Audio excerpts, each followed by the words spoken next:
नमस्कार, मैं भरत आपका स्वागत करता हूं डीएनवी झारखंड में। आज जानते हैं झारखंड की प्रमुख खबरों के बारे में। इससे पहले आपसे छोटी सी निवेदन है, अगर आप इस चैनल पर नए हैं तो चैनल को सब्सक्राइब कर ले और बेल आइकन को प्रेस कर ले ताकि झारखंड की खबरों की अपडेट आप तक पहुंचता रहे। तो चलिए शुरू करते हैं आज की पहली और बड़ी खबर से।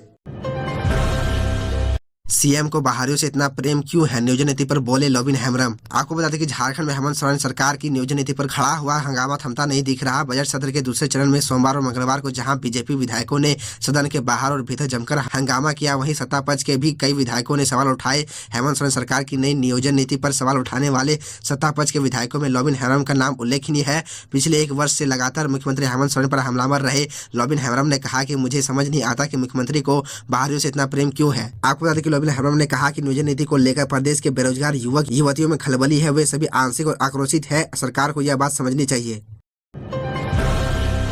बीजेपी विधायकों ने लगाया नारा, कहा बिहारी मंत्री ना चल तो नियोजन नीति वापस लो। आपको बता दें कि नियोजन नीति को लेकर भाजपा विधायकों का विरोध प्रदर्शन लगातार जारी है। मंगलवार को भी भाजपा विधायक 47 ना चल दो का नारा लगाते देखे। सत्र की कार्रवाई शुरू होने के बाद विधानसभा अध्यक्ष को खतैनी जोहार कहा, उसके बाद सभी बीजेपी विधायक वेल में आकर प्रदर्शन करने लगे। बीजेपी विधायक नारा लगाते हुए बोल रहे हैं, बिहारी मंत्री ना चल तो नियोजन नीति वापस लो। आज एक और खास बात यह रही कि बीजेपी विधायक 47 ना चल तो लिखा टी शर्ट पहनकर विधानसभा पहुंचे हैं। इसी टी शर्ट को पहनकर वह मुख्य द्वार पर प्रदर्शन कर रहे हैं। खबरों में आगे बढ़ने से पहले आपसे छोटी सी निवेदन है कि अगर आप इस चैनल पर नए हैं तो चैनल को सब्सक्राइब अवश्य कर ले ताकि झारखंड की हर खबर आप तक पहुंचा सके।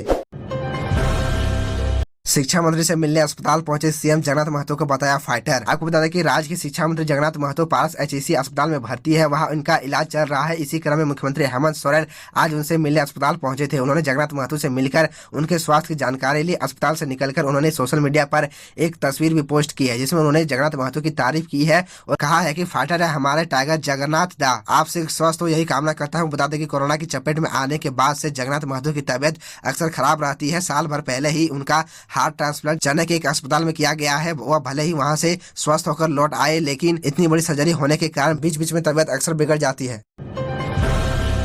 देर रात डीजे बजाने वाले 6 लोगों पर हुआ एफआईआर, 2 पिकअप वैन सहित साउंड सिस्टम जब्त। दरअसल आपको बता दें कि सुप्रीम कोर्ट के निर्देश के आलोक में रात के 10 बजे के बाद साउंड सिस्टम बजाने पर प्रतिबंध है, मगर इस आदेश के लोग खुलेआम धज्जियां उड़ाने में बाज नहीं आते। लेकिन अब ऐसे लोगों के खिलाफ कार्रवाई हो रही है। यह कार्रवाई डीसी ने खुद की। दरअसल पलामू डीसी अंजनी युलुदोड्डे ने मंगलवार देर रात शहर थाना क्षेत्र अंतर्गत रात्रि में बज रहे डीजे को लेकर निरीक्षण करने पहुंचे। निरीक्षण के दौरान सदिक चौक और रेडमा 2 नंबर टाउन के समीप डीजे बजा रहे साउंड चालकों के ऊपर सख्त कानूनी कार्रवाई करने का निर्देश शहर थाना प्रभारी को दिया। मालूम हो कि डीसी ने रात 10 बजे के बाद सभी तरह के कार्यक्रमों में डीजे बजाने पर पूर्ण रूप से रोक लगाने का निर्देश संबंधित पदाधिकारियों को दिया है। डीसी का स्पष्ट आदेश है कि रात्रि 10 बजे के बाद साउंड सिस्टम संचालकों व मैरिज हॉल संचालकों के द्वारा डीजे बजाने पर ध्वनि प्रदूषण अधिनियम के तहत सख्त कानूनी कार्रवाई की जाएगी। आपको बता दें कि डीसी निर्देश के बाद 6 लोगों पर एफआईआर किया गया, जिसमें 4 वाहन चालक और 2 साउंड मालिक शामिल है। मौके पर पुलिस ने 2 pickup van, 2 sound system, 2 generator light सहित कई चीजें बरामद की है।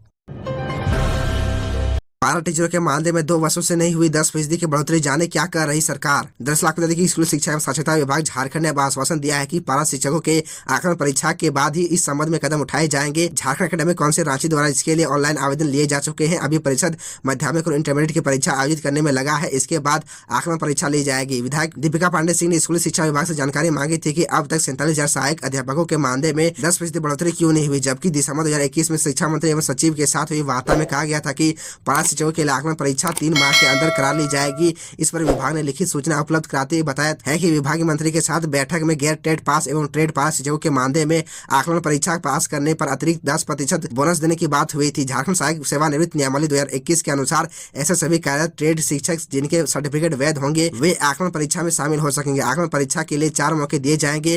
राज्य के प्राथमिक और मिडिल स्कूलों के 61,161 सहायक अध्यापकों में से 56,633 के एकेडमिक और अन्य सर्टिफिकेटों का सत्यापन किया जा चुका है। अभी राज्य में चल रही मैट्रिक और इंटर की परीक्षा के बाद आकलन परीक्षा ली जाएगी।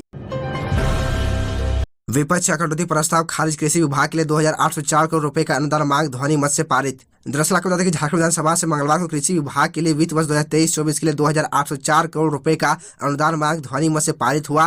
विपक्ष का कटौती प्रस्ताव खारिज हुआ। अनुदान मांग पर चर्चा का जवाब देते हुए कृषि मंत्री बादल पत्रलेख ने कहा कि राज्य तो काम करने के लिए तैयार है, लेकिन केंद्र सरकार उनके हिसाब से काम नहीं करने पर राशि रोक देने की धमकी देती है। कहा कि कृषि बाजार समिति के मामले में भी ऐसा ही हुआ। पूर्व की सरकार के समय प्रधानमंत्री ने रघुवर दास को पत्र लिखकर कहा था कि आपको अमुक व्यवस्था के तहत काम करना है। कभी केंद्र मंत्री मंत्री नरेंद्र सिंह तोमर पत्र लिखकर कहते हैं कि फेडरल सिस्टम में सहयोग करें, नहीं तो केंद्र योजनाओं की राशि रोक दी जाएगी। उन्होंने कहा कि बाजार समिति शरीर में एक घाव की तरह है, हमारी सरकार इसका इलाज कर रही है। कहा कि प्रधानमंत्री फसल बीमा योजना को हमने शौक से बंद नहीं किया। खास समीक्षा में पाया कि इसमें जो राशि हम दे रहे हैं उसमें 14% राशि किसानों के खाते पर पहुंच रही थी, बाकी राशि बीमा कंपनी को जा रहा था। अब हमारी सरकार ने अपने स्तर से बीमा शुरू किया है और अब तक 10,56,000 किसानों के खाते में 367 करोड़ रुपए गए हैं। कहा कि देश का दुर्भाग्य है कि आज की सरकार गरीब किसानों मजदूरों का बैंक में जमा पैसा उद्योगपति को दे रही है। देश में महंगाई की स्थिति यह है कि जो सामान 6,000 रुपए में खरीदते थे अब वही सामान 12,000 रुपए में मिल रहा है। बादल ने कहा कि विपक्ष झूठ को प्रचारित करने में माहिर है।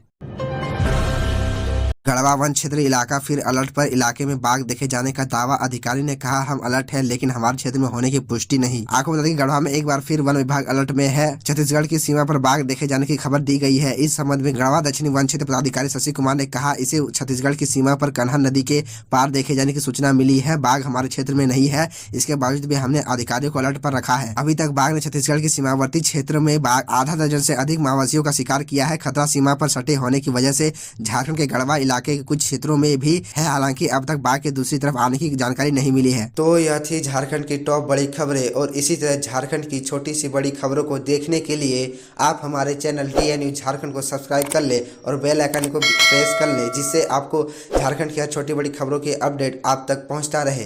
तो आज के लिए इतना ही, हमें दीजिए इजाजत, फिर मिलते हैं आपसे अगले वीडियो में।